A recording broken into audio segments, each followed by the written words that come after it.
नमस्कार, मी पायल थरकुडे. तर माझं लग्न झालं एका व्यक्तीशी, ते मी लगेच आता व्हायरल नाही करू शकत.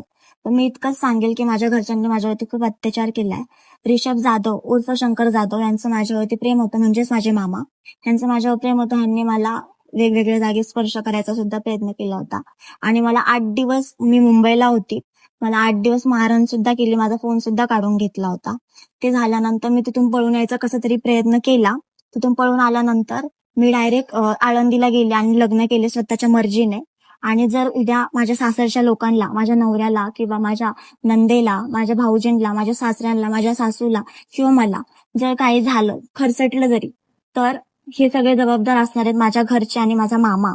तर मी इतकंच सांगेल. आणि माझ्या मामाचं एवढं म्हणणं होतं, माझ्या मामाचं माझ्यावर प्रेम होतं म्हणून, की तू जर लग्न केलं उद्या, तर मी ते कसं मोडायचं ते मी बघेल, हे त्याचं म्हणणं होतं. नमस्कार, मी पायल थरकुडे. तर आता सध्या एक न्यूज व्हायरल झाली आहे. स्वप्नील लांडे यांच्याबद्दल एक न्यूज व्हायरल झाली आहे, त्याच्याबद्दल मी तुम्हाला बोलतेय. प्रतीक्षा थरकुडे हिची मी सख्खी बहीण आहे, म्हणून मी ह्याच्याबद्दल बोलतेय. तर माझे मामा ऋषभ जाधव म्हणजे शंकर जाधव यांनी सगळे खोटे आरोप लावलेत माझ्या स्वप्नील दादा यांच्यावरती. तर हे सगळे जेवढे प्रूफ आहे, तर तुम्ही हे सगळी रेकॉर्डिंग ऐका. माझी बहीण जे बोलतेय ना, की माझ्यावरती असा हात टाकला, तर हे सगळी तुम्ही रेकॉर्डिंग ऐका पहिले तिची. मला एक सांग, इकडे आमच्या घरी आहे, तुला कोणी वाईट हात लावला होता का?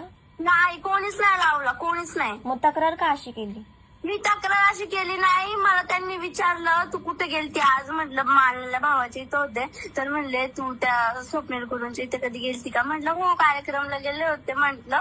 आणि त्याच्या दुसऱ्या दिवशी म्हटलं की मामाने ऑर्डर करून दिली. तुझी शपथ आई काळूबाई शपथ, मी ते असं काही बोलले नाहीये, काहीही.